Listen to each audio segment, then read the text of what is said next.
Every second, every minute, every day, news is breaking, events occur, and there are new developments. At Signature TV, we follow these stories objectively, bringing all sides without bias, explaining the complex issues, breaking down the numbers, and investigating the issues behind the news. Anywhere and everywhere, near or far, wherever the news is, we will be there. Signature TV. News in your pocket.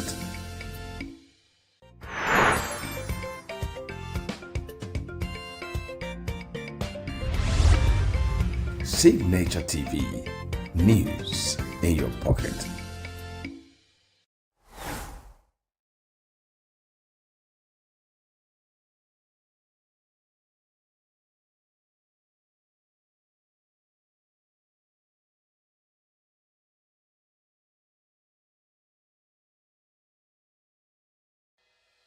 Health is more than a diagnosis. It's your lifestyle, your choices, and your future.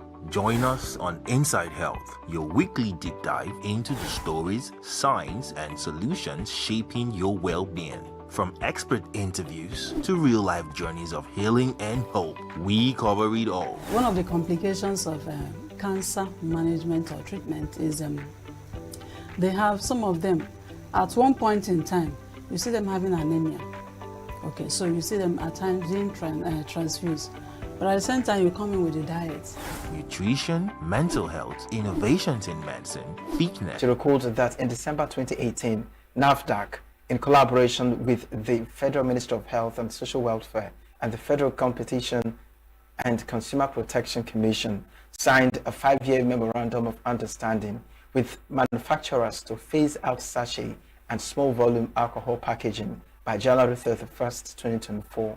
According to her, the stoppage of this stuff was later extended to December 2025 to allow manufacturers to exhaust existing stock and adjust their production lines. She emphasized that the enforcement was not intended to punish manufacturers, but to safeguard public health. However, manufacturers and other stakeholders in the sector have continued to oppose the ban and its enforcement, citing concerns over its economic impact. The ENUGU state government announced the reduction of land-related charges by more than 60% and the outright ban of the controversial Ogbonichiago levy. These are part of the sweeping reforms in land administration in the state aimed at eliminating multiple taxation, curbing illegal revenue practices, and making ENUGU a more attractive destination for investors and homeowners. The reforms were announced at a town hall meeting on land development administration held at the International Conference Center, ENUGU. Correspondent Chinemerem Ikebonam was at the event.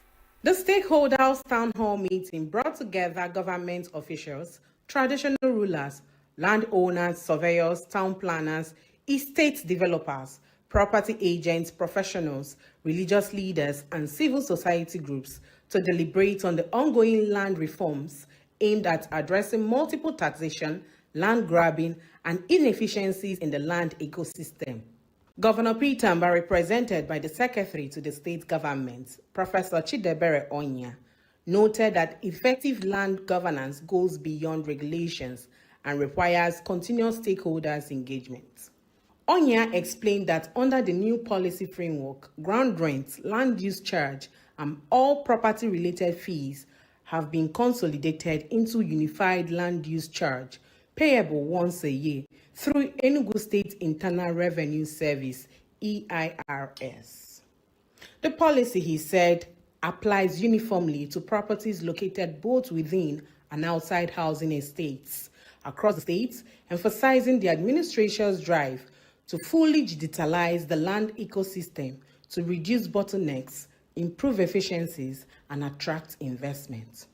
Unrelated or unregulated layouts, conflicting claims, and informal transactions undermine planning, fuels disputes, and discourages investment. This administration is therefore committed to enforce development control standards and strengthen institutional coordinations.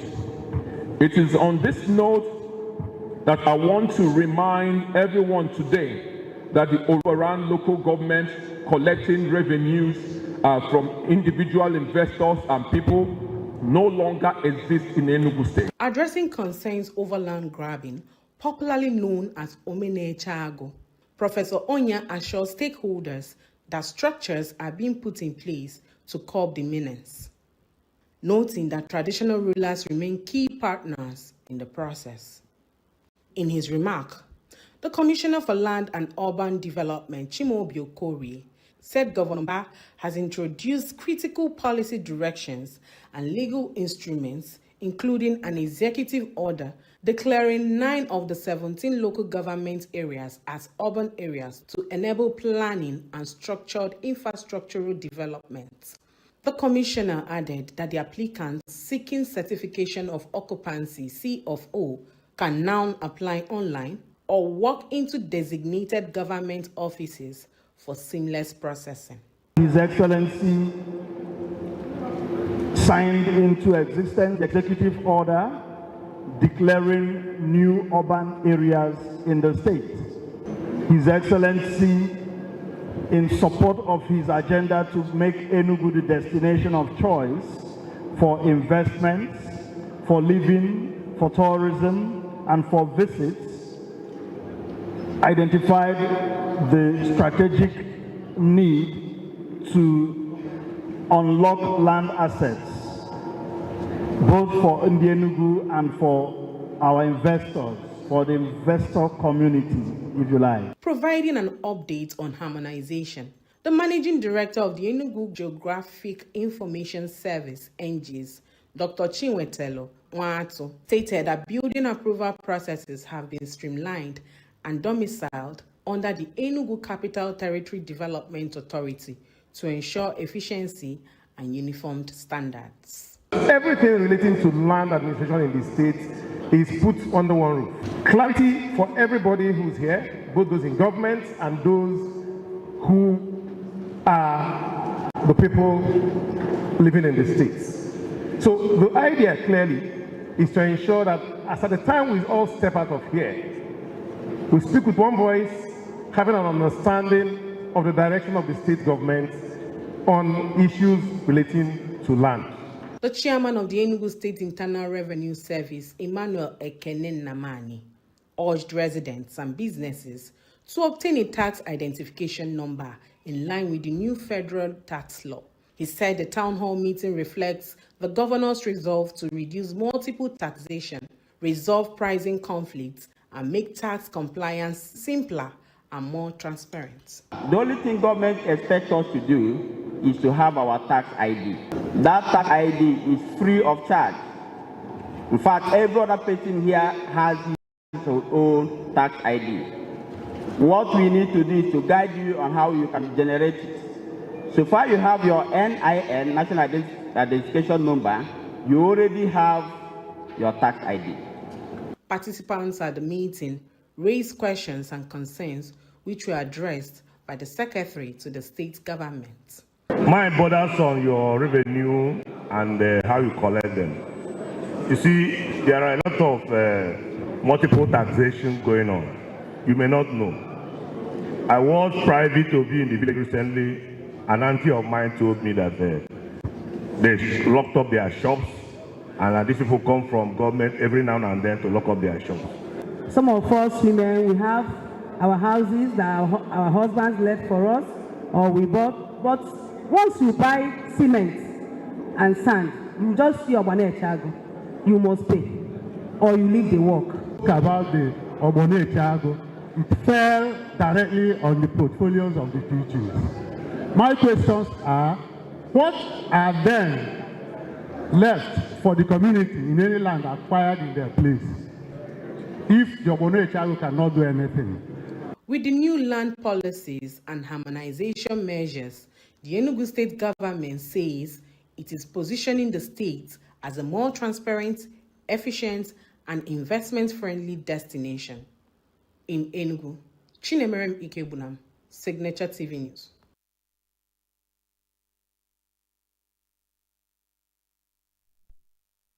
Ministers who accompanied President Bola Tinubu on a state visit to Turkey have been speaking on what the country stands to gain from the various bilateral agreements signed by both countries.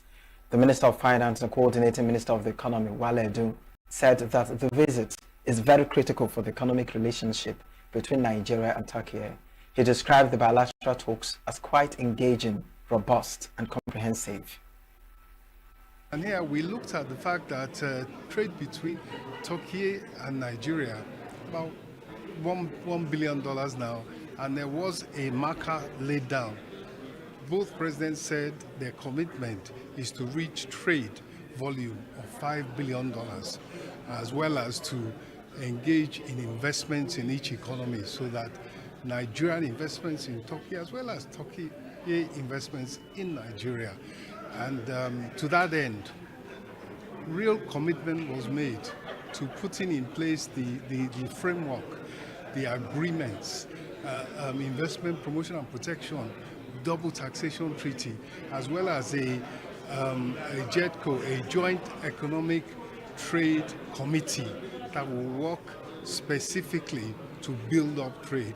And of course, we must remember that in this day and age of bilateralism, you do and aggregation, we do need new trading partners, new markets, new opportunities, and of course new investments. And that, I think, at the end of the day, is what both presidents and both administrations committed to: more trade and investment between them, and they are both key players in the global south. The Minister of Defense, retired General Chris Musa, said that Nigeria has a lot to learn from Turkey in addressing the issue of insecurity. This, he said, involves training, equipment production, and exchange of officers and troops, as well as joint training. We want to see those low-hanging fruits that we'll be able to take up as quickly as possible. Both presidents have agreed that it is important that we hasten what we're doing together and make it work. And so we, on our own part, we're taking up from there. The signing of the agreements has made it very, very clear that time shouldn't be wasted. We need to move on, and that's what we want to do. More efforts, because, like I said, because we're not producing most of the equipment we needed, had been a difficult aspect in fighting terrorism. Now we're going to get a lot of this equipment from here. Eventually, again, they're going to come down, establish in Nigeria, we produce together so that we too can build our own capacity. So it's a win-win team for both countries. It's a win-win team for Nigerians. So I just want to appeal to Nigerians to remain steadfast. The president is working extremely very hard. That's why he's here, and you can see the people, the pedigree of the executive members that came here to show you the commitment. And as we always said, it's not only the kinetic, the non-kinetic, and that's why we have the Ministry of Women Affairs and other social aspects, because it's a holistic thing in winning the firefight. And for the Minister of Interior, Dr. Olubunmi Tunji-Ojo, both countries are working from the point of view of mutual trust and confidence, saying the bilateral agreement will bring a new lease of life to both countries. Military agreement means a lot to us, especially with regard to military cooperation, security cooperation, and we hope that that will really catalyze the border protection initiative of this administration. Just as you know, the border stretch is over 4,000 kilometers, 4 different countries, terrestrially, and of course we have some challenges within the border space. So we believe that with the agreement today, a lot will be done in that regard. And also, we also spoke about the issue of visa, ease of visa between our two countries. And I think we're making serious progress, and we're almost there on that particular one. And I can tell you that grounds have been shifted, and I think this collaboration will ensure that visa becomes more of a trade facilitation document, So, and I think we're making serious progress on that front. The visit was part of Nigeria's broader foreign policy drive to reposition the economy and strengthen strategic partnerships. These objectives, according to the ministers, have been met with resounding success. Supporters of the FCT Minister Nyesom Wike have taken to the streets of Abuja in a show of solidarity, distancing themselves from the recent workers' strike and backing the minister's leadership and infrastructure drive. The rally comes amid lingering tensions following the industrial action by FCTA workers and the court order that halted the strike. Correspondent Chimeze Nzedima reports. A group calling itself the Coalition of FCT Indigenes and Residents Organization organized a rally held near the FCT Secretariat on Thursday, January 28, 2026. Participants marched and chanted slogans praising Minister Nyesom Wike, describing him as Mr. Infrastructure, and commending what they called visible improvements in road construction and urban development across the capital. This FCT in the Federal Republic of Nigeria and had a minister for 8 years who was returning money meant for what? For development, for projects, for infrastructure. Nobody came out to say, oh, he should go, or he doesn't know how to talk, or he doesn't know how to, he insults. Well, for people who are saying that Mr. Infrastructure, Mr. Projects, doesn't know how to talk, and he is insulting, he should come so that we teach them how to talk, so that when he talks, they can talk back. Amen? Now, I live in the suburbs, very far. In those days, it used to take me almost 1.5 hours to drive to Nyanya bus stop. But now it's less than 50 minutes. And within 30 minutes, I'm in town. If people are unhappy that this is happening to the real Nigerians, then it's rather unfortunate. It is in this same FCT that we had a minister who was here. We didn't even know his direction. We didn't know where he was coming from, where he was staying at, and where he was going to. For 8 years, nobody said he should go. So, according to Mr. President, my own president, President Bola Ahmed Tinubu, he said the reason why they don't like Nyesom Wike, His Excellency, is because Nigerians lack the ability and the capability to comply. The group accused critics of the minister, including striking workers, of attempting to derail progress in the Federal Capital Territory. According to the coalition, genuine FCT indigenes and residents are benefiting from ongoing infrastructure projects and have no reason to oppose the current administration. Almost 2 years. It is very, very clear that the project of Barrister Nyesom Wike is very, very visible to even the blind. Everybody can see. Check now. Abuja is smelling well, yes, because Wike is working. Yes, Sowore has a brainless challenge. Yes, that is why he's attacking Wike. Yes, if Sowore can see what Wike has done in Abuja, he will give his support. Amen. Am I talking to someone here? Yes. We are here, yes, not because we are bribed or we are being paid. Okay. We are here on our own personal valuation to give our support to the honorable minister. We are saying to him, he should never be distracted. Once you are doing a good job, there will be distraction. But he should be focused and continue with the good work he's doing. The rally comes just days after the National Industrial Court ordered the suspension of the FCTA workers' strike and directed parties to pursue mediation. While workers have since returned to duty, the public show of support signals growing political mobilization around the minister amid ongoing labor disputes. In Abuja, Chimeze Nzedima reporting for Signature TV. And that's it in the news segment. Coming up shortly is Fashionista. Signals.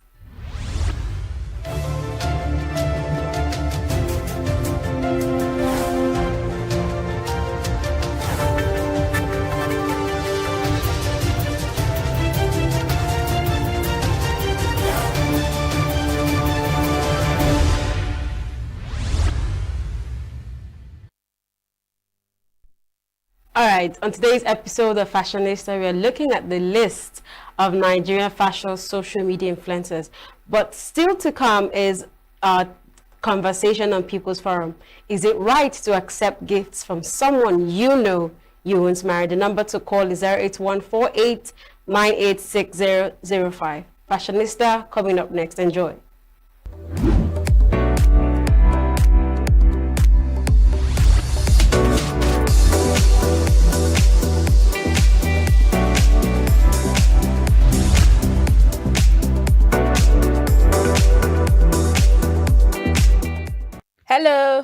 Welcome to Fashionista. Today, we are looking into the world of fashion social media influencers. Nigeria's fashion influencers are setting the pace across digital platforms with bold style and creative flair. This includes street style, fashion couture, and personal designs. This 2025 list features the top 10 out of 20 creators making the biggest impact online, according to Favicon Authority blog. First is Priscilla Ojo. Priscilla Ojo is a vibrant TikTok creator known for her engaging content centered on love, relationships, and lifestyle. With a significant following, she shares humorous and relatable posts, often featuring her friends and personal experiences. Her content includes challenges, wedding themes, and fashion collaborations, showcasing her dynamic personality and creativity. Priscilla actively promotes brands and engages with her audience through interactive content, making her a notable figure in the social media landscape. Next is Vicky James. Victoria James Atere is an award-winning fashion designer and a passionate ambassador for Christ. She shares her creative journey through engaging TikTok and YouTube content, focusing on fashion, worship, and personal growth. Her posts often highlight her faith, creativity, and the importance of community, with a strong emphasis on empowering women. Vicky's content resonates with a diverse audience, blending fashion with spiritual messages and personal anecdotes. Next is Celine Okam. Celine Okam is a vibrant content creator and actress known for her engaging presence on TikTok and Instagram. She shares a mixture of humorous skits, personal reflections, and cultural tributes, often highlighting her Nigerian heritage. Celine actively promotes body positivity and wellness through collaborations with health brands. Her content resonates with a youthful audience, and she frequently engages in social commentary, particularly on issues affecting Nigeria. Celine's dynamic personality and creativity makes her a notable figure in the influencer space. Next, Samuel Banks. Samuel Banks is a vibrant content creator and brand influencer, specializing in fashion and lifestyle. His engaging posts on TikTok and Instagram showcase a mix of humor, personal milestones, and promotional content, reflecting a strong connection with his audience. He actively collaborates with various brands and expresses gratitude towards his supporters, indicating a focus on community and engagement. Next, Diana Eneje. Diana Eneje is a prominent model and content creator known for her engaging lifestyle and fashion posts across Instagram and TikTok. She showcases her travels, beauty tips, and personal experiences, often collaborating with brands. Her content resonates with a youthful audience, emphasizing fashion, beauty, and lifestyle themes. Diana also shares vlogs on YouTube, further connecting with her followers through relatable and entertaining content. Next is Dr. Ashmani, aka Ashmusi. Dr. Ashmani is an award-winning influencer, creator, and actor known for her entrepreneurial ventures in real estate and fashion. She actively engages her audience with content that includes personal reflections, lifestyle insights, and promotional posts for her various projects, including her YouTube channel and the Court of Chaos show. Her social media presence emphasizes self-love, empowerment, and community engagement, particularly among women. She also participates in events like the Visionary African Women's Summit, advocating for women's leadership. Next, Jeremiah Obodo. Jeremiah Obodo, known as Swanky Jerry, is a prominent Nigerian celebrity fashion stylist and designer. He is recognized for his work in the fashion industry, blending African aesthetics with global trends. As a Netflix reality TV star and a Forbes 30 Under 30 honoree, he has gained significant acclaim, including multiple awards. Take 2. Including multiple awards for his styling. His social media presence showcases his unique vision, creativity, and dedication to elevating African fashion on the global stage. Next, Jennifer Onyekwelu. Jennifer Onyekwelu, known as Jenny Frank, is a Nigerian content creator, actress, and entrepreneur with a strong presence on TikTok and Instagram. She is the CEO of Oxnell Lux Hairs and actively engages her audience with diverse content, including fashion, beauty, and lifestyle. With over 4 million followers on TikTok, she showcases her vibrant personality through entertaining videos and brand collaborations. Her recent work includes starring in the AI film Make Mation, highlighting her involvement in the entertainment industry. Next is Nengi Rebecca Hampton. Nengi Rebecca Hampton is a prominent Nigerian entrepreneur and social media personality known for her role as CEO of Shoes by Flora. She shares insights into her life as a mother and business leader, often highlighting her fashion sense and beauty products. Her content spans personal milestones, brand partnerships, and lifestyle promotions, engaging a wide audience with relatable and aspirational themes. Nengi actively promotes self-care and empowerment, making her a notable figure in the Nigerian social media landscape. And lastly, we have Prudence Gabriel Okopi. Prudence Gabriel Okopi is a passionate entrepreneur and owner of Prudential Atelier and Prudential Fashion Academy, focusing on bridal fashion and training. Her Instagram showcases stunning wedding designs, heartfelt messages about faith and community engagement. She actively promotes her fashion academy and celebrates the achievements of her students, while also sharing personal insights and experiences relating to love and spirituality. And that's it on today's episode of Fashionista.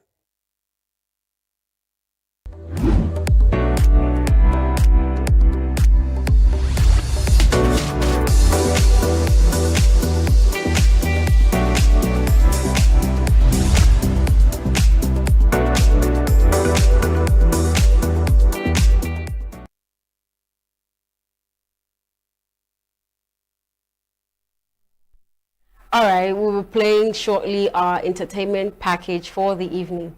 Do enjoy. Popular Nigerian singer Iyanya has opened up about his constant struggle with staying celibate, revealing that his endurance often breaks whenever he meets attractive women. In a candid conversation on the Afropolitan podcast, the Your Waist Crooner explained that he often ends up with regrets whenever he broke his celibacy, but struggles to stay consistent. The 39-year-old singer said he is not considering marriage now because he believes he is not yet mentally ready. Televangelist and founder of Mountain of Liberation and Miracles Ministry, Dr. Chris Okafor, has raised concerns over what he described as cyberbullying and called for stronger regulation of Nigeria's digital space. Speaking at the press briefing in Lagos, Okafor expressed frustration over the activities of bloggers and social media influencers, accusing some of them of spreading unverified information and damaging reputations. In November 2025, Nollywood actress Doris Ogala alleged that Okafor had been involved in a long-standing relationship with her and had failed to fulfill a promise to marry her. Ogala further accused the cleric of killing her brother and burying the head of an unidentified murdered person at the altar of the church in the Ojodu area of Lagos State.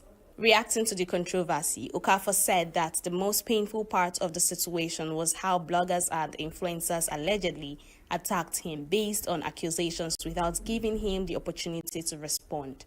The pastor stressed the need for the National Assembly to introduce laws that would regulate online activities and ensure that offenders are punished to serve as a warning to others.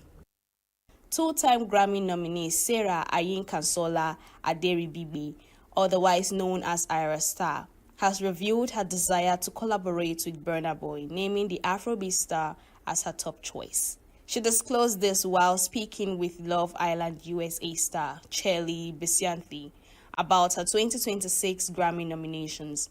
Ira Star earned a Grammy nomination for Best African Music Performance for her collaboration with Wizkid, Gimme That, released on April 25th, 2025. The nominations were announced in November 2025 ahead of the Grammy Awards ceremony scheduled for February 1st, 2026. Reacting to the recognition, the singer disclosed the nomination as a moment of reassurance in her career. Speaking on the inspiration behind Gimme That, which samples 911 by Wyclef Jean and Mary J. Blige, the singer said she only discovered the origin of the sample during the recording process.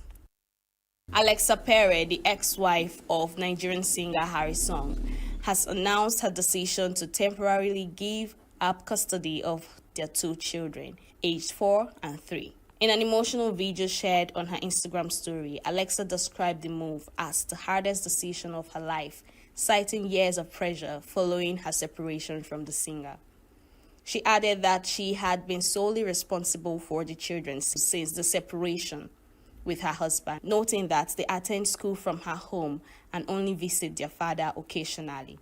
Alexa accused her ex-husband of constant harassment and interference, alleging that he frequently showed up at her home unannounced. She also raised concerns about the children living with domestic staff, alleging that their father is rarely around. Alexa claimed that she lived in Asaba but moved to Lagos following threats by the singer to make life difficult for her there.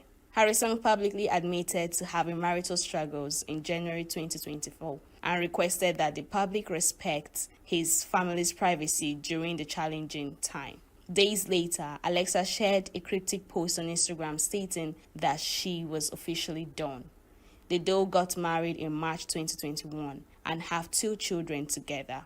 Nigerian Afrobeat star Davido made a high-profile appearance in the lead-up to the Grammys, attending the Billboard Power 100 party, where top music executives, including Lucian Grange, were honored. The singer later delivered an intimate set at Grammy House, performing fans' favorites such as Feels, Unavailable, and his Grammy-nominated track, With You, featuring Omah. Davido is nominated for Best African Music Performance, competing against Burna Boy, Ira Star, Tyler, and Eddie Kenzo. Back in Nigeria, excitement continues to build ahead of the ceremony. Comedian Kata Efe filled the buzz with a viral skit, humorously betting everything on Davido's win, while fans across social media have rallied behind the singer, hailing him as the GOAT. The award ceremony is set to take place in February at the Crypto.com Arena, with Trevor Noah returning as host.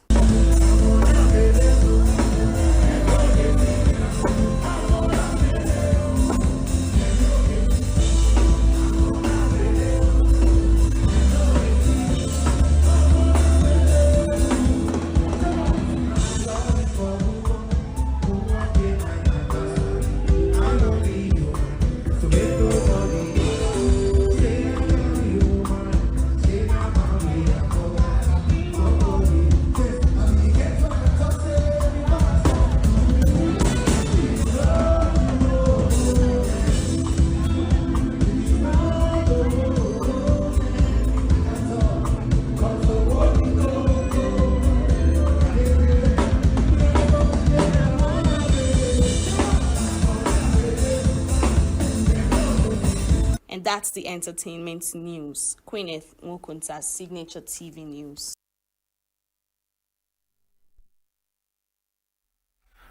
Moving on, we will be presenting a special documentary, one that takes a clear-eyed look at governance in action.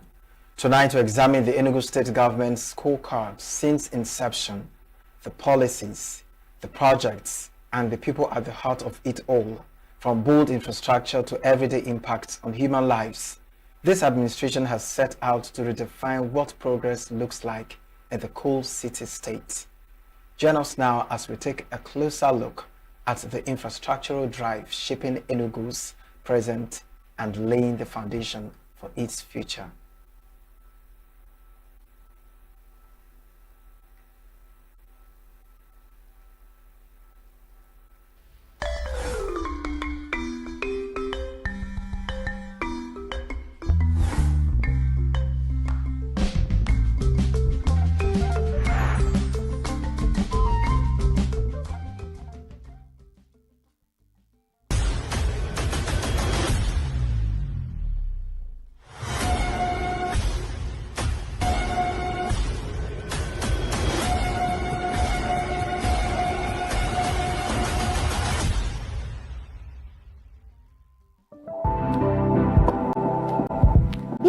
is ENUGU vibrant, active, and growing with purpose?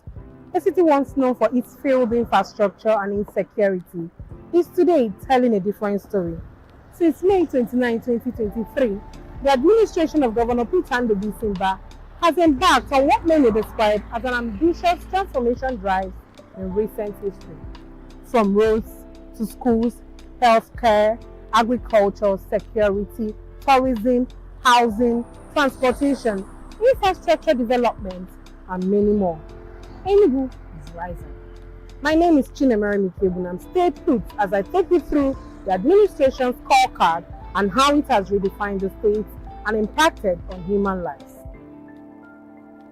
At the heart of this transformation is a clear governance philosophy.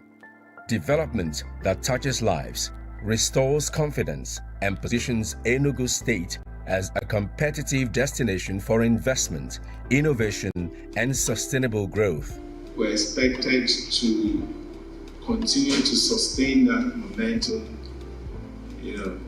When we initially made the promise and the commitment to do things differently, to grow our economy exponentially, to eradicate poverty, to make ENUGU the #1 destination for business and investment, living and tourism, it was thought that this was some part of those political slogans.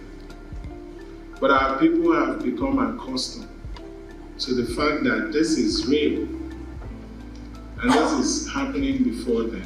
And one of the major flaws of human beings is that we tend to forget the state of things, the way things were before we started on this journey. Education forms the foundation of any progressive society. In a bold move to reposition learning, the ENUGU state government launched the construction of 260 smart green schools across all wards of the state. These schools are not just buildings, they are hubs of digital learning, innovation, and creativity. Fully equipped with modern facilities, the smart schools represent a deliberate investment in human capital development.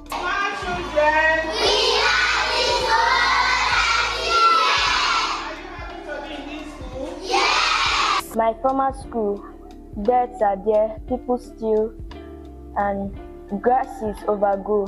Here there is clean lockers, clean chairs, and beautiful tables for my teacher. Yeah, it's so beautiful and I'm learning something here so much. Here is so big and beautiful. Then the high school is so small and ugly. Let me commend the Peter Mbas administration for what he's doing, improving the standard of education and general infrastructure. So I think he needs commendation. When you say tomorrow is here, actually I will call him the man who saw tomorrow, that the youth should be able to compete globally. So him building and proposing to build 2 more, because we started that we're going to build 8 of modern technical vocational education schools in ENUGU State. So what do we have now? He has added 2 more, so we're going to have 10. So when you visit GTC ENUGU, you see what we're saying. So look at that GTC, imagine 9 more in ENUGU State, where youths are prepared not just to learn academic work, but also coming out with technical skills. So right now at GTC ENUGU, we have state-of-the-art workshops in culinary art, in fashion and garment making, the hostels, you see them, the construction and building and construction department. We have renewable energy and solar installation department. We have ICT, we have ICT hub, we have digital media and creative media department. We have all that, and also we have students that are hungry to learn. The plan originally was to have the school to be full boarding school, so you can get the whole child prepared, holistically coming out, being ready for the workforce or even to become self-reliant. So they will look at it and when we opened up on students second, I would say it's all boarding school. and some parents didn't find it, affordable. So right now, the school is heavily subsidized by the state. Beyond schools, healthcare delivery has also taken center stage.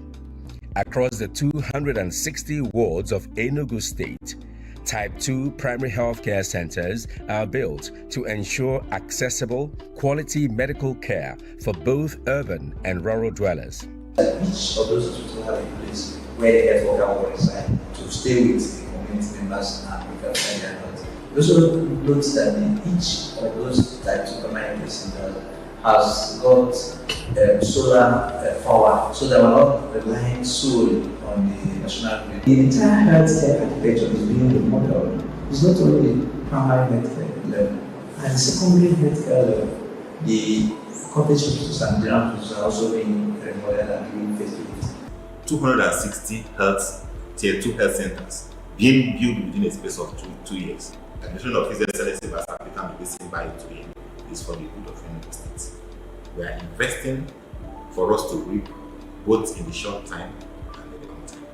And everybody should be happy with His Excellency Vice Dr. African Basin for what they are doing in ENUGU State. There's whereby we have emergency and we go to some various hospitals. They say the doctor or the nurses will say that they don't have chance, that the doctor is not around. When something is on emergency, Type C primary hospital center at Abapa here, and which is very good in Enugu State, so that we have a short of hospital in most times of emergency. Complementing this effort is the 300-bed International Healthcare Center, a flagship project designed to reverse medical tourism and provide world-class Medicare within the state. It will be an attraction for medical tourism. I see Enugu becoming a tourism hub medically if that hospital, that 200-bed hospital is completed.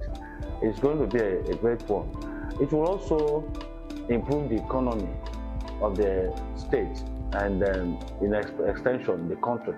Because by the time we have such a viable hospital, you'll see some companies like pharmaceutical companies and other industries that produce medical utilities coming in to establish. So I believe it's going to go beyond just medical services. It will also provide economic boost. Transportation is critical to economic growth. With the introduction of 100 compressed natural gas buses, electric taxis, and modern bus terminals, Enugu is redefining urban transportation with a cleaner, more efficient, and environmentally sustainable transport model.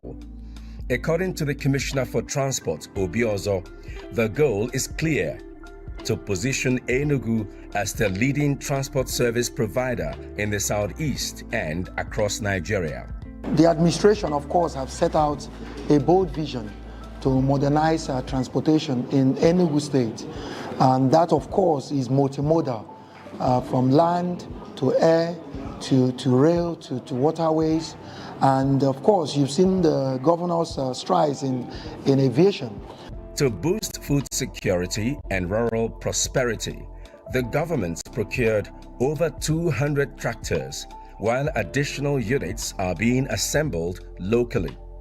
Through farm estates, agro-processing initiatives, veterinary services, and public-private partnerships, modern agriculture is being pursued not just for subsistence, but as a profitable business for economic growth, sustainable wealth, and job creation.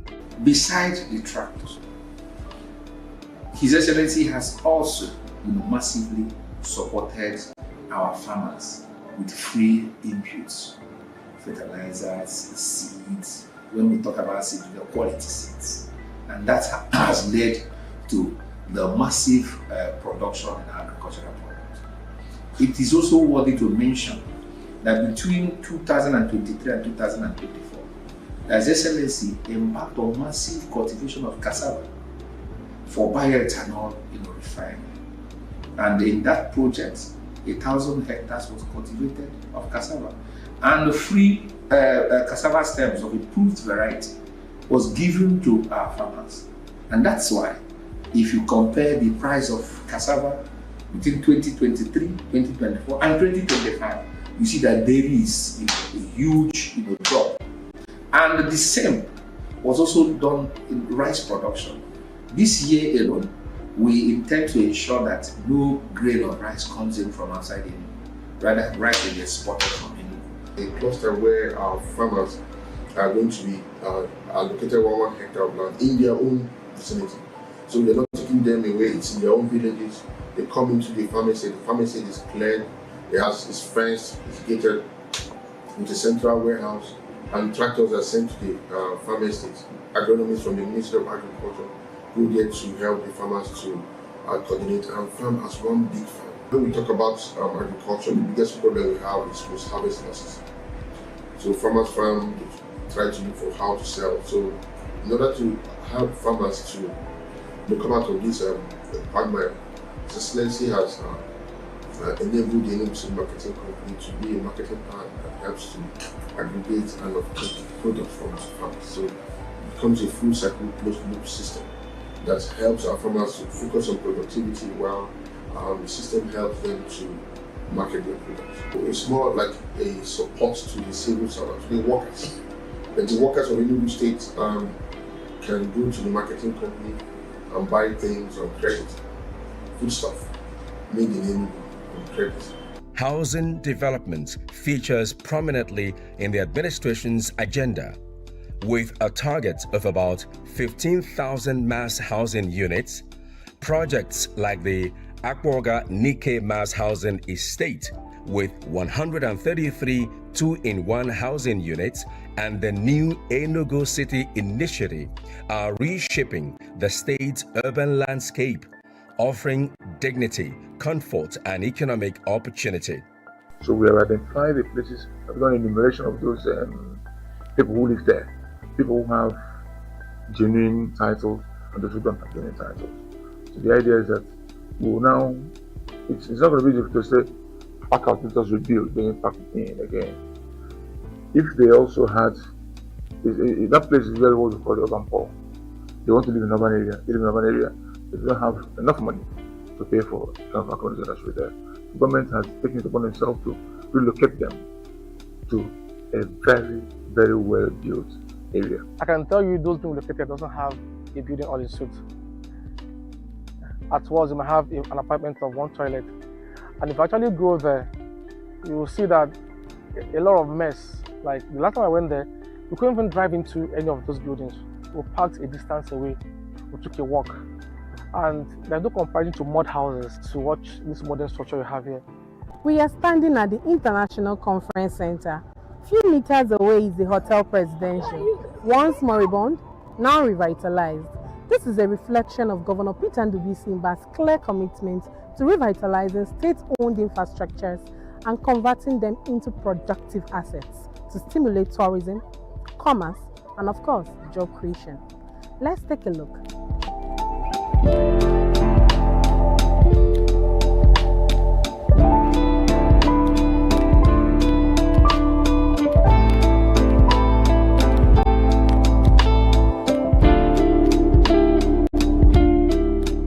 Tourism is being deliberately addressed as a major revenue earner. From the International Conference Center to the Hotel Presidential, iconic landmarks are being restored to global standards. Strategic security interventions, including the demolition of criminal hideouts, have reclaimed these areas. You look at hotels springing up, International Conference Center, look at the Presidential Hotel, look at the multipurpose hall built in Presidential Hotel. Now, back to the eco-tourism, which is actually where His Excellency has invested and is still investing so much money. We are developing the first phase, and this first phase we have 6 tourist sites, namely, of course, our flagship site, which is our home waterfall. We have the pyramid in Sudan, the forgotten pyramid. But now we are bringing it back, we are revitalizing the pyramid, and then adding, we are not just facing the pyramid, we are also adding other things, okay, to the site. That's where we are going to have the first canopy walkway in Southeast, and then the longest in Nigeria. Fantastic place, fantastic place. The place is beautiful, you know.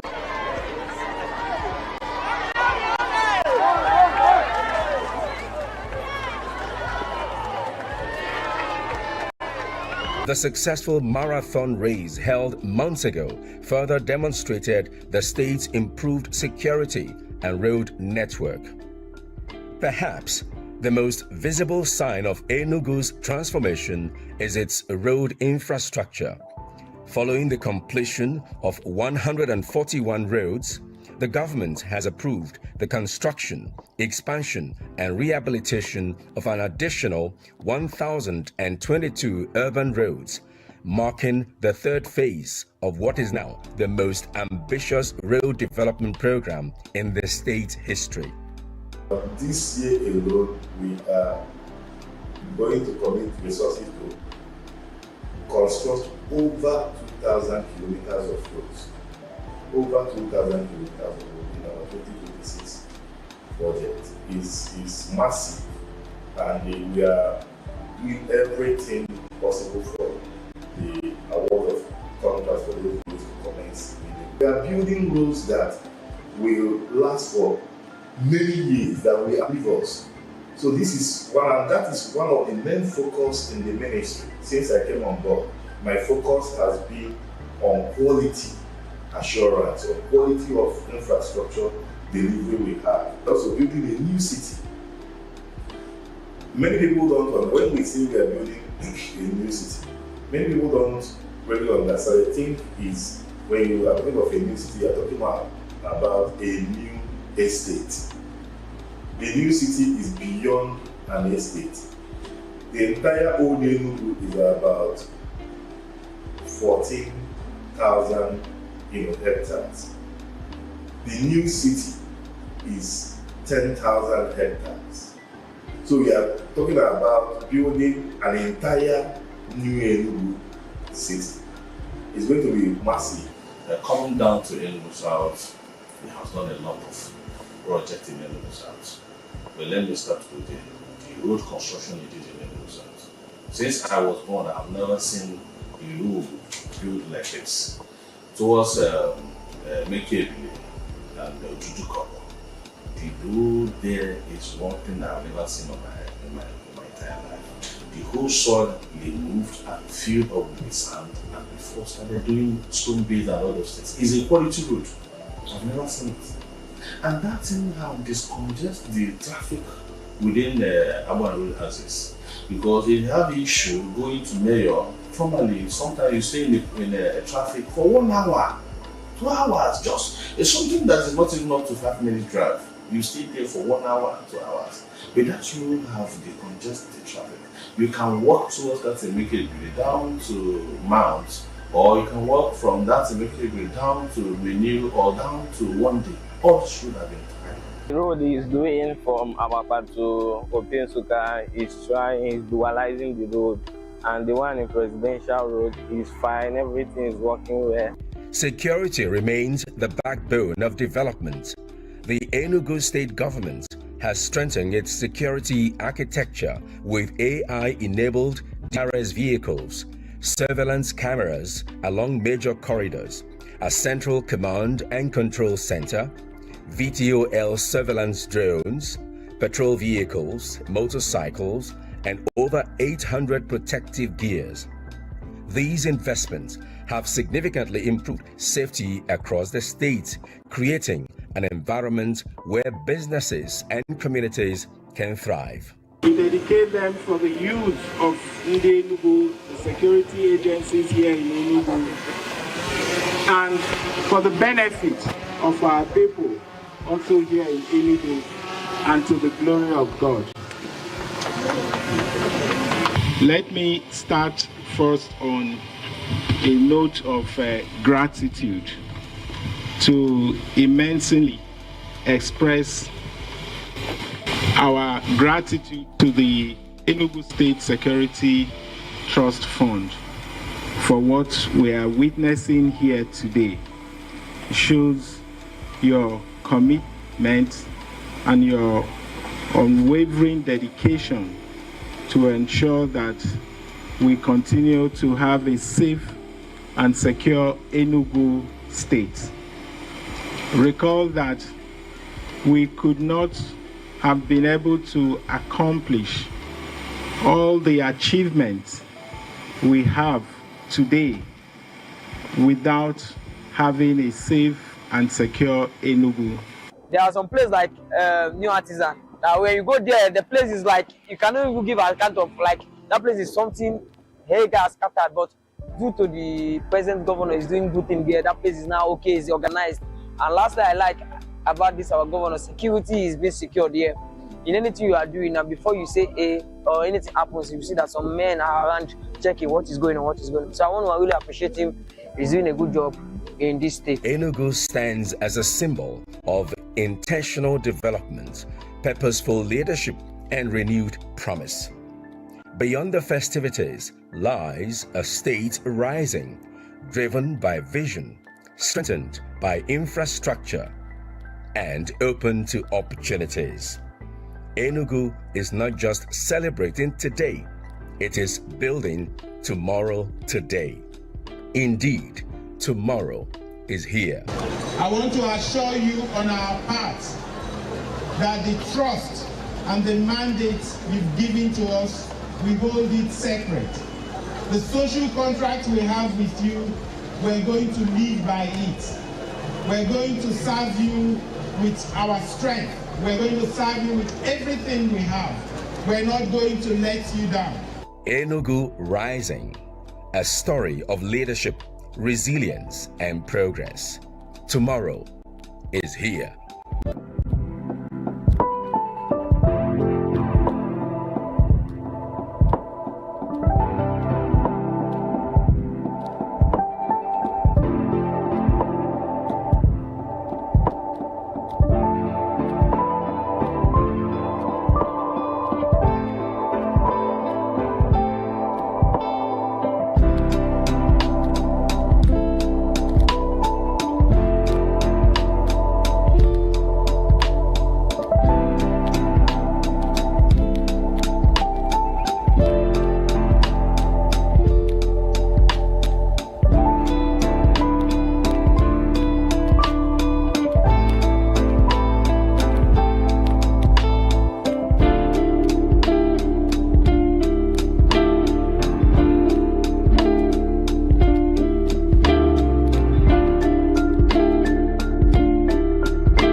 Those in support of this motion as amended, say aye.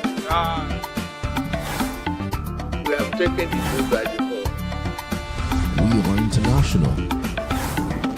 Israeli airstrikes. Donald Trump left us the worst unemployment.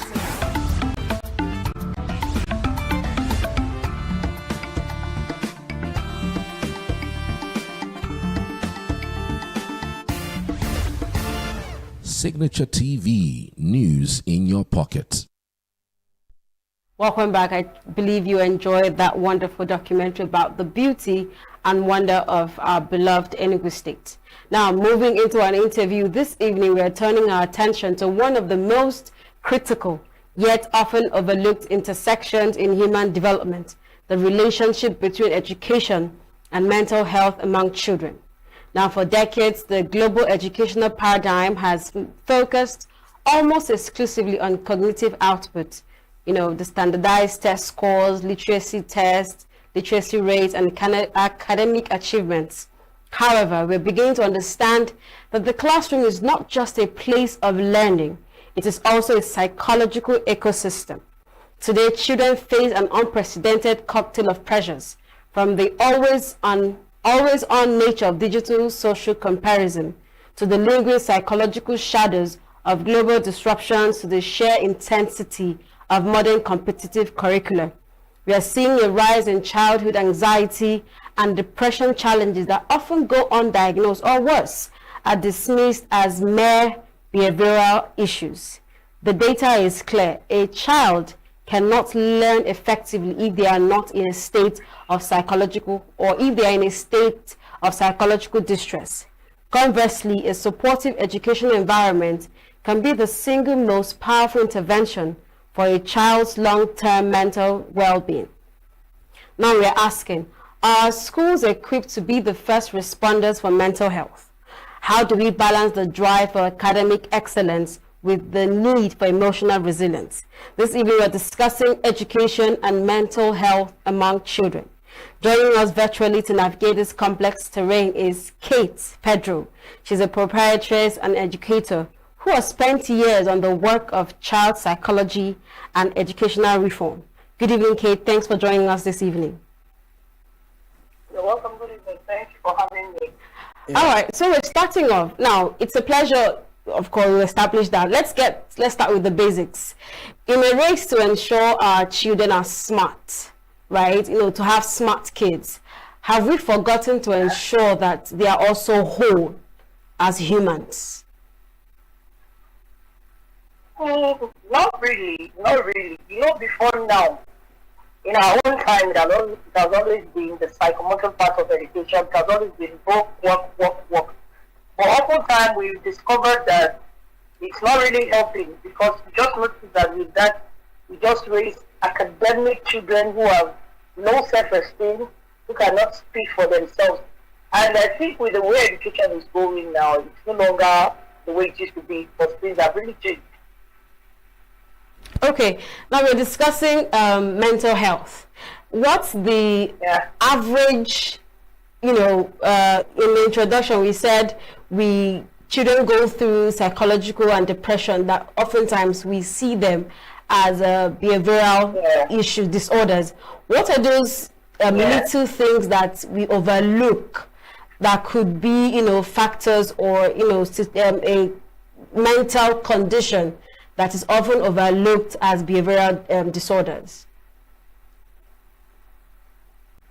Sorry, I didn't get that. In the introduction, I said that there are some children that go through mental distress, depression, right? Yeah. That, on the outer look, for some of us who are adults or, parents, we think these things are behavioral disorders, without properly understanding that either there are mental issues or this child is going through, an emotional distress or another. So what are those things, what are those situations that when you see them, or when you see a child exhibit this, that you would say, okay, this is not clearly a behavioral, but a mental disorder? One, I would say anxiety, excessive worry. Now, social avoidance or fear, that fear of failure, because of the pressure the society puts on children, especially our parents. You want your children to excel, you want them to stand out without minding. Most times we just concentrate more on the educational part of the child, how brilliant the child is, not minding the talent, the skills, and every other thing the child has. And because there's so much pressure from the society, there's so much pressure from the home, there's so much pressure from his mates or her mates, the child is so much anxious. The child is trying to make sure that he or she fails. And when the child doesn't meet up the standard that have been created, the child tends not to do well academically. And before you know, the child might slide into another one, which is called depression. And one thing how do you know that your child is depressed? Persistent sadness. You just notice that, especially as a teacher in class, you just notice that this particular child who has been doing well, and at some point, because of this same anxiety and this pressure, the child begins to have low energy, the child is persistently sad, just because the child is trying to meet up the standard of the society against the will of the child. All right, so let's talk about the parents and the teachers. Just like you said, it is one thing for you to know the signs. You understand? It is one thing for the children to have the signs. It's another thing for the parents and the teachers to notice this sign and pick them out. How equipped, how well learned are the parents and the teachers to actually, pinpoint kids that are going through, shall I say, depression, distress, or emotional challenge, for them to sort them out? How are they knowledged? Well, I think as parents, one thing you should understand is the kind of child that you have. No two children are the same. Now, one thing parents should watch out for is behavioral changes or behavioral change in your child. When you notice that your child is becoming too moody, keeping to his or herself, that's one sign as a parent from the home to note that something is wrong with that child. When the child is suffering from withdrawal syndrome, it's not the child who has always been active, who has always been everywhere, all of a sudden the child is keeping to him or his or herself. Something is definitely wrong with the child. Now, for the teachers, the easiest way to know a child which say the child is mentally ill, not doing well academically, just notice that, those kind of children, how do we notice? The same thing, you just notice that a child who has always been doing well academically is beginning to have low grades, low performance, the child is withdrawing from every other person. With this signs, you know that something is actually wrong with such a child. That's the first way. That's the best way to notice that the child is suffering from mental health disorder. Okay, let's also look at the school system, the education system. How much pressure do you think the education system is putting on the kids, the child in school, that would have actually put them in a state of distress or mental issues? Because there are some schools that they don't have break for these children, these kids. Exactly. From normal classes, even during the holidays, you're supposed to be resting. You see these kids still going out for one class or the other, and just piled up curriculums and activities that the kids don't even have a time for themselves to think or even have some recreation activities.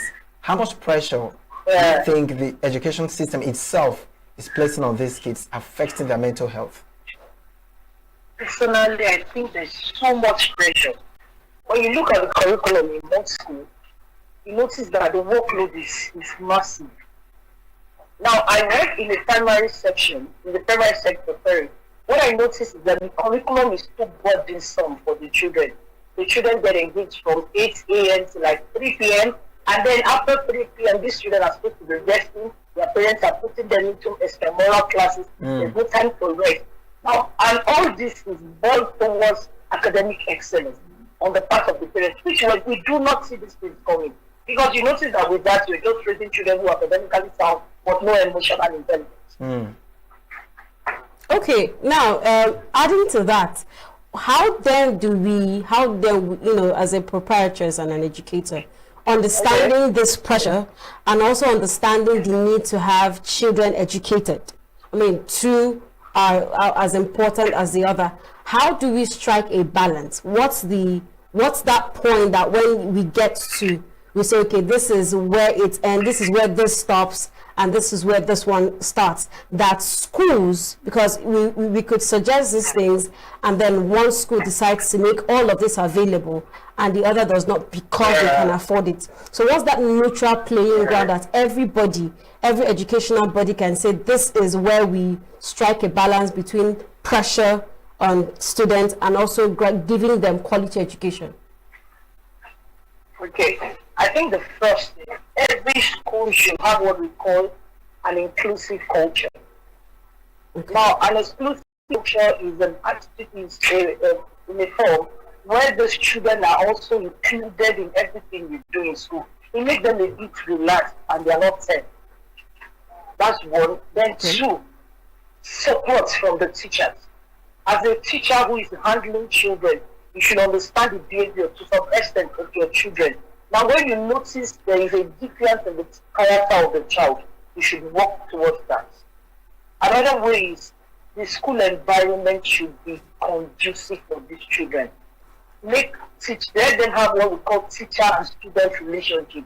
This way, the children will be a bit relaxed, because some of these children come with so much pressure from the home. And then when you come to the same school, the teachers now and the school at large begins to burden them with so much work. I think we should have what we call inclusive culture, where the children feel very safe in their school, and that's where we can thrive better. Now let's look at comparison in schools. Constant comparison, talking about grades, best students, this one had first and all of that in class. How does this affect the mental health of students, of these kids in school? Because teachers do that a lot. I don't know if I should say it unintentionally. They want to correct a child. Look at this one. There's no time you come up with the first or second in class. Every time this, and they keep comparing. How does this affect the mental health of these kids, and how can this be managed? I think before now, teachers have had problems with that. But now we no longer, in most schools, we no longer use position, because that's where the problem comes from. Now, in a class, take for instance, in a class where the highest grade is, the highest mark is 65, of course that child will come first. Now, in another class where the highest score is like 82. Now, for you as a parent, you begin to compare your kids. You compare one together, forgetting that one class is very competitive. So, as teachers, I think that has been discovered and has been corrected. That's why in schools now we no longer use position, we use grades. So we have the AA, we have the A+, we have the A. That way we lessen the burden of every child wanting to see who came first, who is not doing well. We're not concentrating more on grades and working on the three main domains of the children, not just psychomotor, like I said. The school is really working on that. It's just for parents to understand that it's no longer grades, it's no longer position, but it's grades that we use. So that way we could sit with your child and understand where the child is not doing well. And we can talk to the child with so much love. All right, when we talk about child here, we're referring to both kids in primary school and teenagers. Now, as a teenage instructor, teenage counselor, I just wanted to come up there. When we speak of mental health, mental health, and it's how it affects humans, we've already mentioned, established the academic pressure. Now we have the peer pressure, we have bullying, and we have social media. Now, among these four, which would you say bears more on teenagers that it ends up affecting, their psychology, psychomotor, and how they reason generally as, students in schools? As children, as teenagers, I think the so more difficult ones to deal with is bullying and peer pressure.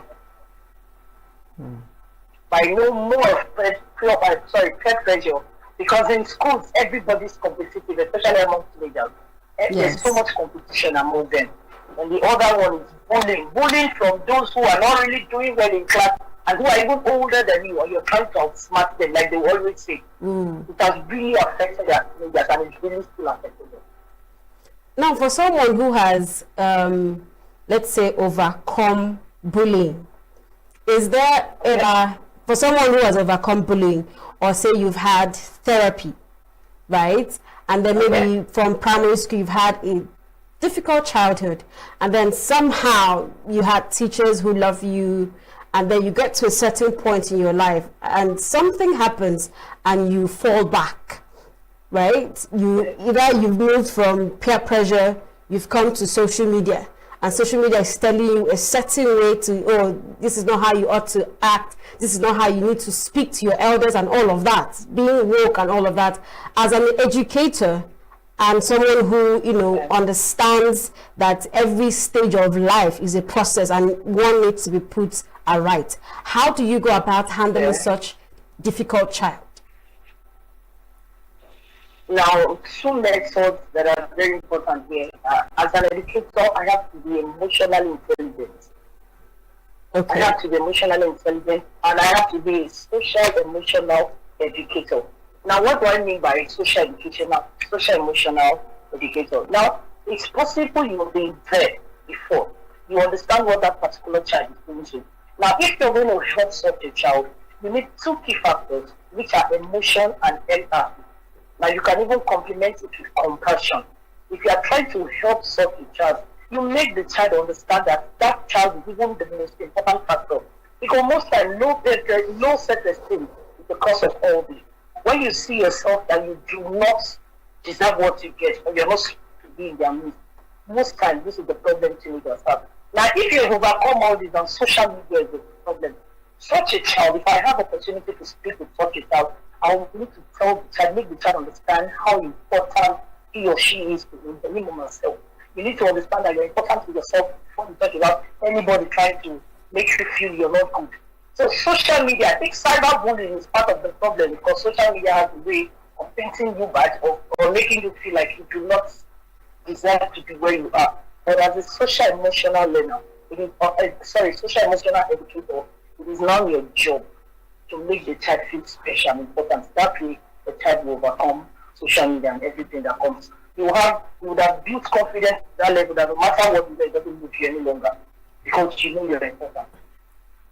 All right, that's a very great one you said there. But then, as an educator, do you advocate that mental health education should be taught, just as we have the likes of maths and English? And if yes, how do you see it look like? I would love it to be implemented comprehensively in our school-based curriculum. If I have my way, I will do it. I would love that mental health be implemented in our comprehensive school-based curriculum, such that we'll have what we call mental health service. Although some schools they have counselors, they have psychologists, but it's not in all schools.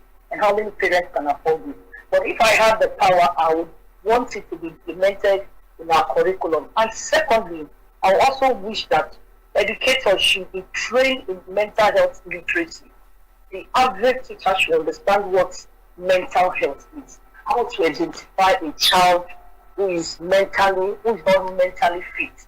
You can, as an educator, if you're trained, it makes it easy. Then another thing I would love is to integrate social emotional learning into our curriculum. Everybody should understand that all children, no two children are the same. Now, if you're going to handle them, you should be able to handle them with empathy and compassion. If our teachers are trained, if our educators are trained, it makes the work very easy for us. Okay, now my next question is a bit, quite sensitive a bit. Now, for a child, let's say you have two kids. One is dealing with cyberbullying, peer pressure, and from that upper level of the society. And then you have a child who is dealing with family trauma, who is dealing with poverty, who is dealing with family dynamics, personal things that he or she does not even know is affecting his mental health to a great extent. And you have these two persons in class, and you are trying to, do you, treat both on an average level? Or like my colleague said, do you, offer preferences to these two particular individuals in the same class? No. As an educator, like I said, the two significant things about us is being emotional and being compassionate. If I have a child who is cyberbullied and I'm aware of it, the first thing I should do is to create a conducive environment for my children, for my pupils and my students. If the environment is conducive enough, there is nothing they cannot tell me about. There's nothing they cannot talk to me about. And that way, I will deal with them individually, because their issues are not the same. Now that way, that's why we have what we call teacher and student relationship, where the child comes to you. It might even be outside the classroom environment, where you make yourself available for children. You get the best from them. They get the best from you, and you give the best. So what I do is to deal with them individually as students in my school or in my classes. Okay, let's look at disciplinary systems in schools. Many children, many schools, many students experience that. Many. And I'm not talking about these Gen Z schools whereby they don't even flog or treat students anyhow again. There are some government schools, very remote areas where the way students are disciplined, that could affect their mental health. So the question now is, Do you think some disciplinary measures are helping these students to grow emotionally, or is it furthering affecting their mental health? Because some of these floggings and discipline could bring shame to them, could give them some sort of self-esteem and affect their mental health. Yeah. Now, I'm going to answer this question from personal experience. So I grew up in the barracks where everything about us has to be kidding and all this stuff.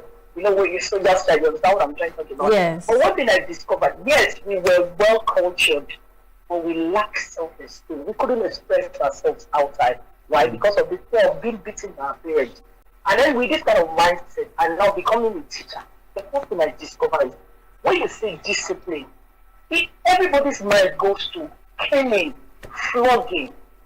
As an educator, there are so many ways you can discipline a child without using it. Everybody quotes the scripture. So scripture says, spare the rod and spoil the child. The rod may not be physical rod. Yes. It might just be deprivation. It might just be deprive the child of certain things. If every other child is going for break, don't allow that child to. That's still discipline. You can talk to a child in a way that the child knows you're not happy with him or her. You're trying to correct some kind of attitude as a child. That it doesn't have to be beating. Because I discovered that this beating is no longer working. What I discovered is this: before you say ejaculation, the child is stretching his hand for you. And after beating, the child goes back to the same attitude. We are forming a kind of attitude to our children that makes them feel for every mistake you make, you must be reprimanded. And that mindset is what these children are going up with. Who says that when a child goes wrong, you cannot talk to the child and the child is corrected? So I don't think flogging and all those caning and expulsion, you talk down on children, you reduce them to zero because they made a mistake that even the teacher can make. So I don't think that thing is not what we call discipline. The use of cane. Some schools use rods to beat these children like they're animals. So it goes beyond flogging. Discipline doesn't have to be with cane. I am not saying it should be totally abolished. Some children still need to be tracked, right? They still need to be flogged. But it shouldn't be a yardstick to measure differences. That's what I'm trying to say. I mean, it could also mean that these teachers who are disciplining these children with, all these harsh extremes, are also treating them from a particular place of a condition from where they are coming from. They have not, gotten to unlearn some certain things. So they project what they are feeling, what they are hurt on these children. Now, last conversation before we, wrap up this evening. Now, we've stated all of this, and we've not, carelessly. These are things that you don't just carelessly say and then you go about them. What would you say are the roles of community leaders, spiritual leaders, support systems, mental support services? How much importance are they in, handling mental health cases in children? And how do we push for this awareness to be created more even in our local communities? Because sometimes we say these things, it sounds like it's a big man's English, and then someone in the village or in the community may not really understand that a child could go through depression. Literally, a child could have things that are troubling that they can't share. So what are the efforts these community leaders, spiritual leaders, service providers should do to help, enhance the mental health awareness? The first thing I think they should do is to create an avenue for trained personnel to come and talk to the community. You can just create an ambience. It could be done in the church, it could be done in the mosque, it could be done in our community. What's called trained personnel, psychologists, counselors, to talk to our children, to talk to the adults, to make good parents and children understand that when you see certain signs in your child needs help. Because most of the things you're saying, the average mother who didn't go to school will always assume that when my child is withdrawn from everybody, the child is doing something bad. So until our parents are trained, that's why most times we say train the trainer courses.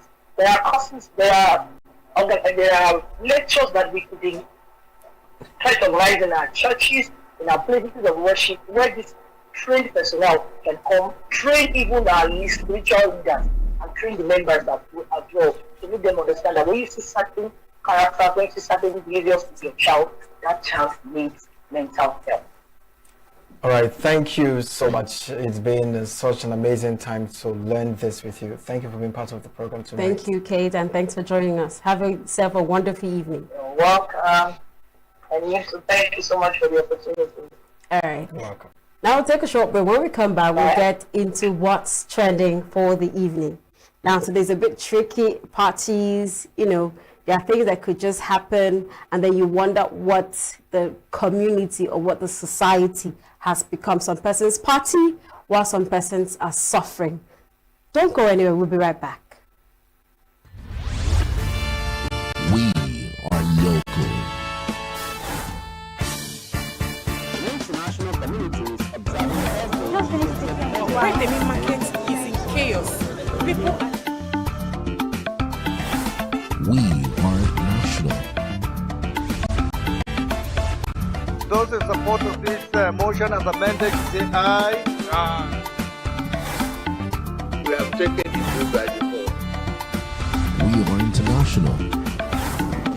Israeli airstrikes. Donald Trump left us the worst unemployment.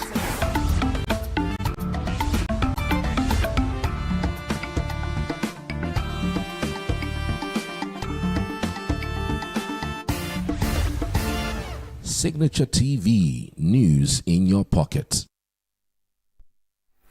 And now on what's trending. At a lively party, music blurs, laughter spills into the night, and plates overflow with food. But just a few steps away from the celebration, children gathered quietly, not to play, not to greet guests, but to scrape leftovers from abandoned plates. What should have been a waste becomes their meal. Now, this is not a scene from a distant famine zone. This is happening in Nigeria, in plain sight where we have in the middle of abundance, in the shadows of celebration. This isn't just poverty. This is hunger wearing the mask of normal life. How can a nation rich in resources still fail to feed its most vulnerable? Now, if children are scavenging at our celebrations today, what kind of future are we preparing for them tomorrow? We'll take a watch, at a video, and also look at some of the comments from citizens of this very great country. Stay with us.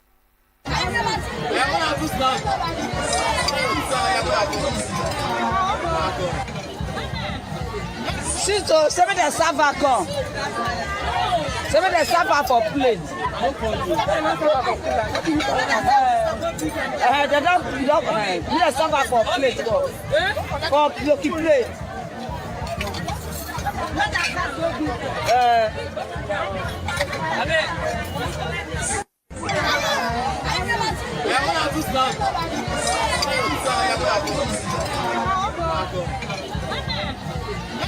So, some of the server come. Some of the server for plate. They don't need a server for plate. All right, so of course, I don't really need to do much explanation to that video. To some people are asking the question, why would they allow the kids to be eating, leaking from there? While others are like, they were nice enough to at least allow them to see what to eat, looking at how hungry they were. But then, let's take a look at some of the comments from Nigerians. Kenneth/Growth says, kids hovering over dirty plates to scrape leftovers isn't just poverty. It's hunger staring us in the face. We create abundance, we celebrate abundance in public, but children are scavenging in the same place. Nigeria is due for a reality check. Honestly, I do not doubt that. The next is from a comment from Chinoye. Right, Chinoye says, this is shameful, not on the part of the hungry kids, but on the wicked and irresponsible leaders of the self-acclaimed giants. Self-acclaimed giants of Africa. Honestly, this evening I wouldn't want to comment much on this because that video was rather rather disturbing for me. Let's take another comment. This is from Mr. Balogun. Says, I trust our government. When them go see this one, them go say na AI. Okay. That was funny. All right. The next one coming from Philip. Philip says, may God help us, Africa. Amen. Amen to that. Amen. Amen to that. All right. Ben Samuel, this is enough to call for the resignation of government in other sane countries in the world. As long as politicians' children are doing fine, Nigeria economy is working. Truthfully, this is not the only, Nigeria is not the only country that suffers. I mean, if you see what happened in Gaza last year into this year during the Gaza-Israeli war, the war between Israel and Hamas, you see that people are suffering. But the slight difference is ours is on a daily. And also, not just a slight difference, the big difference is that this one is happening from an angle of war, right? Yes. Now, this is not like a war season or a famine season, and we are seeing this. So it's really concerning. Next is from MC Hawker. MC Hawker says, the real picture of African societies, where politicians driving expensive toys of $170,000 to $300,000. Right. This Glassman says, with the picture of a clip, a short from the video we just watched, there should be a national vigil to place huge and lay curse on our politicians for bringing this kind of situation to Nigeria, especially the APC government. I wonder what that has to do with the government, but it's still a particular political party. But I would have preferred if he said the government and not call a political party. This is the handiwork of our youth, okay? Shameless politicians, because many countries have left this kind of situation, referring to starvation. This is quite heartbreaking. All right, Olamileko says, some people are still going to oppose this and hail the government. Life not turn by turn. It go turn. You go to your side. Oh, come on, don't do this. Honestly, it's turn reach here. Come on. And sometimes I have to read the comments is hard because I don't know if these persons are typing to rush off or they don't read. I think what they will soon reach your turn too. You know, that kind of thing. Yeah. But then these things happen at events. You go for an event. And at the end, you see, I don't think it's most places. But permit me to add this to it, you know, in as much as this is really disturbing, then what happened to a case whereby these kids, yes, they may be hungry, but they may not be as poor as the picture is given. Yes. I've come across kids that are coming from school that are begging people for money. And these kids, their parents didn't send them that. They are just greedy, and I don't know where they learned the habit from to them, they have some change on them to do stuff for themselves, you know. Some kids may just... Maybe they may just call them to come wash the dishes. Maybe they are short-staffed or they don't have much hands. And you know, long throats now, kids and the way they go about things. We just go about eating from it. And then our kids, maybe the child just wash the plate. But and then a capture came in. I don't know how to express my feeling that, you know, I've been at events where I serve food. My mother serves food. And anything that is left, the persons that come to those leftover where we wash the plate, they say, oh, pack this for my dogs. Nobody eats it. Nobody keeps plates for washing. And if I were to be that place, any child I see picking up a spoon, I will ask you to drop it. What do you want to do? I actually blame the person who stood there making a video and watched them. I was watching them eat off people's plate, eat up people's germs from spoons. A typical example of what happened like a few days ago. One of the kids, right, stopped a friend of mine to beg for money, and the guy was already putting in his pocket to give. I said, no, don't do that. You're encouraging this habit, because the more they give to them, the more they feel it's a normal thing, and they keep going about asking. So same thing is also happening to these kids. Let's check the comments. I mean, we're running out of time. Let's just. We had lots of other comments. Okay, let's take this last one. This is from Liberty for Real. Liberty for Real says, Back in the day in the West, these kids will be served food. They will not even go near the leftovers. They will simply wait around or ask to wash the plate in return for food. While in secondary school those days, we will confidently take our seats and join the party to eat. And that's how it is. If you want to give children, oh wait, you want to eat, don't worry, there is food, but you wash plates. If as much as, let's say you're using them, use them to achieve, but don't give them leftovers, please. It's just, I mean, it's not good for anybody. Something that somebody has eaten, put mouth, put spoon, put saliva, and you mouth don't drop. have an idea if they drop some or something and the kids will just jump on them. Right. Then that is that. So we'll be going into our People's Forum in just a bit. Stay with us.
Welcome to People's Forum. Today we're discussing, is it right to accept gifts from someone you know you won't marry?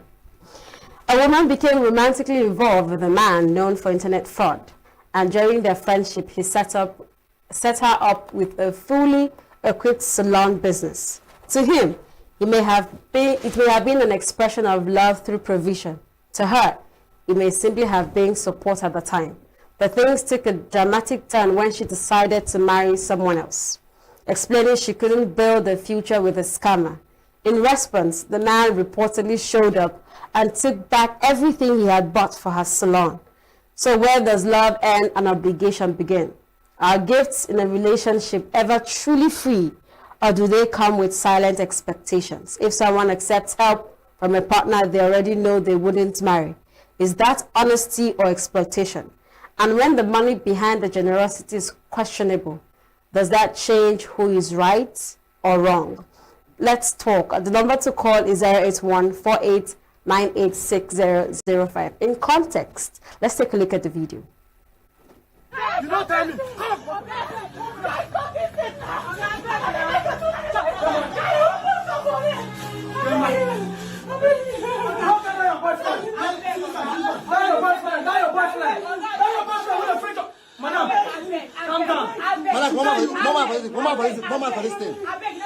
But the guy get right to this window because he won't go marry another person.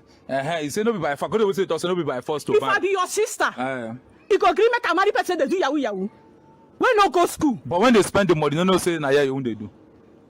He spend them now. I not give on the other side.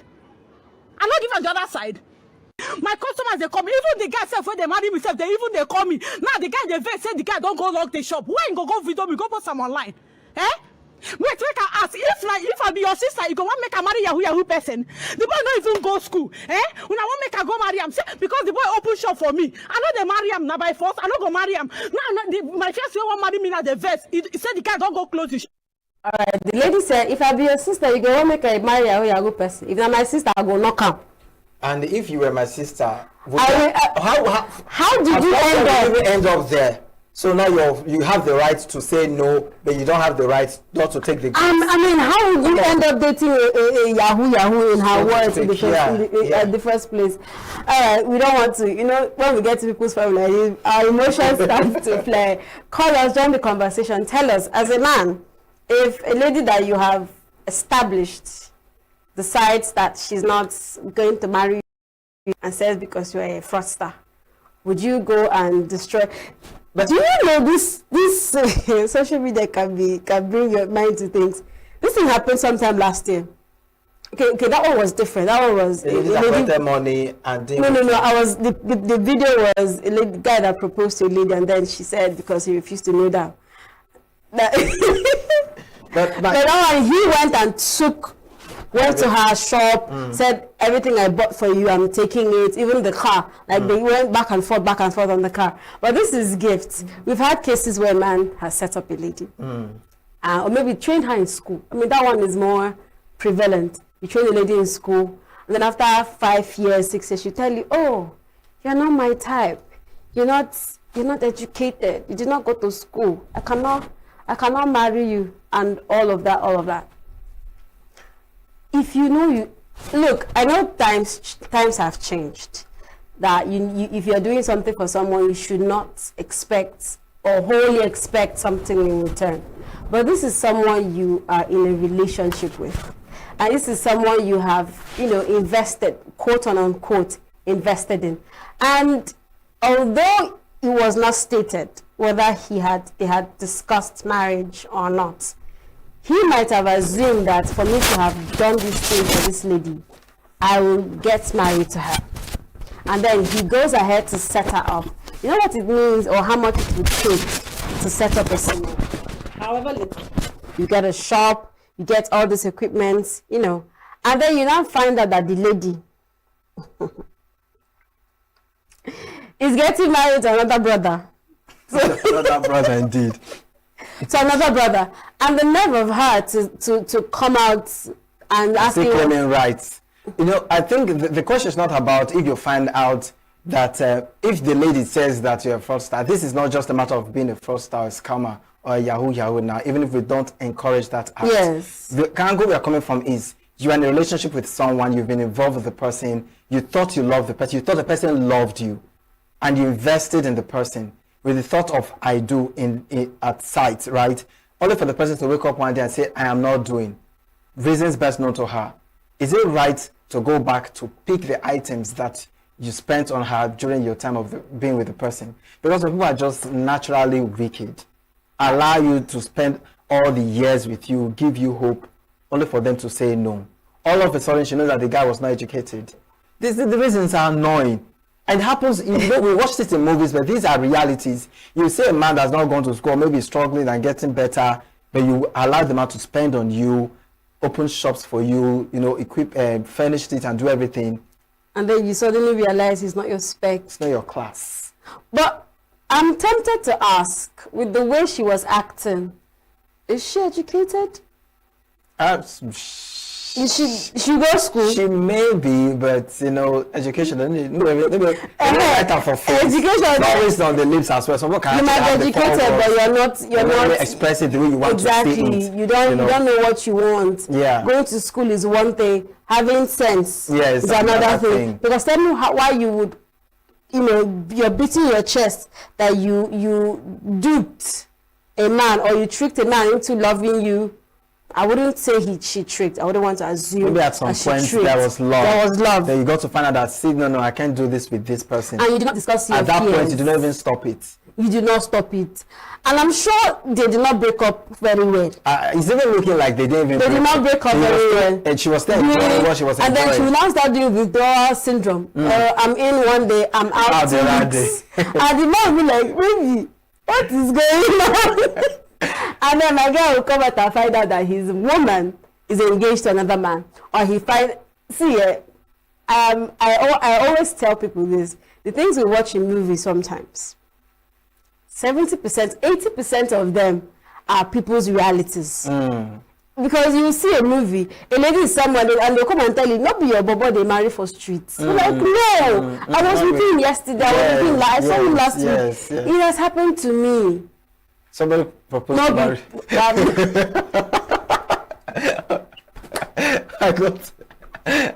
I suppose, okay. No, not the proposal. You're seeing someone. You think you both are, heading somewhere. Yeah. And then he goes to you for 3 weeks or a month. I think mine was about the month. And then you come and you're like, oh, sorry, I've been busy. Can you, and I had this, because I'm a giver. I had this whole plan. And then I come, my sister is telling me, sorry, where are you? Okay. I said I went to my friends. It's not this one that got married last week. So you can imagine that heartbreak. I would have advised this my guy, take it in good faith. Just, you know, as so. But in as much as this may actually come out very funny, I think ladies can do better. Some ladies can do better. I don't know if you heard of the story that went viral, how a lady collected money, transport money to go see someone. I think they were chatting online with the guy. She was chatting with the guy, and they were doing some sort of online romance and all of that. And she agreed to visit the man. The man sent her, I think, 10,000 or thereabout, and she spent the money without even visiting the man. The man called, she blocked, she did everything, and the man said she was going to suffer this with her life. Then at some point it went viral that she went to church, she got very sick, she couldn't get cured. She was now calling for the man to forgive her and stuff. The man did not respond, the man did not forgive, and she eventually died. It went viral. Now she has died for nothing. For how much? So if you are not interested in someone, all right, it's gone are the days that we will say people you enjoyed from this person. You know, this was what I imagine what she was saying, that the guy brought the money, she brought in something. So you have a commodity. I mean, so your body is now for exchange. You know, it doesn't make sense. So as a lady, you're no longer interested in someone. Okay, Christopher, please stop saying as a lady. Guys too can be very malicious. It's a two, yeah. Please be balanced with that. You can say that as a lady. Guys, because a guy's one might not be a gift. Guys might be emotional. You're emotionally stringing a lady, and you know how ladies can be when they like a guy. The lady's ready to flip. If the guy says jump, she's asking how high. And then you know that, bro, I'm not doing it, I'm just messing with this lady. Why not state why you are there?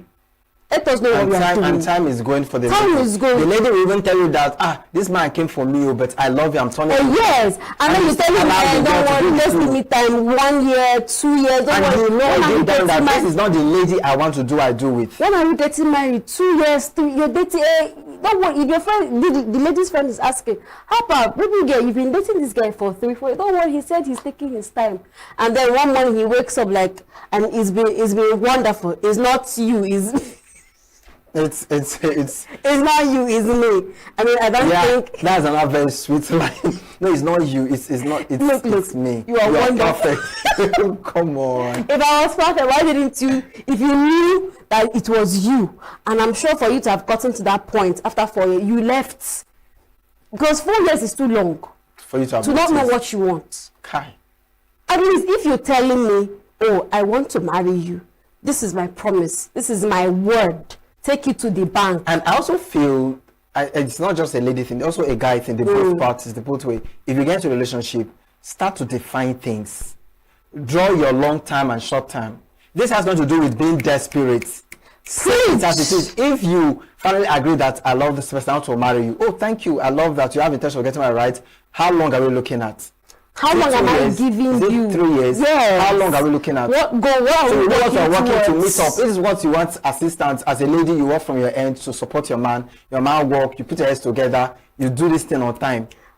And in all things, pray. Because we might also make all these plans, and then after that 4 years, like we said, something will happen. Yeah. And then the person will wake up and say that the scale. Village people. Thank you so much for staying with us up to this moment. It's always a wonderful time. We would have taken calls today, but because of our time, we won't. Hopefully by next week, we would have people calling us to share their thoughts and views on our topics. It's been a wonderful pleasure. It's been a wonderful time. Till we come your way again next week from 7 p.m. to 9 p.m. I am Princess Ken Ochoma. And this is from me wishing you an exciting weekend. Christopher Lele, good night.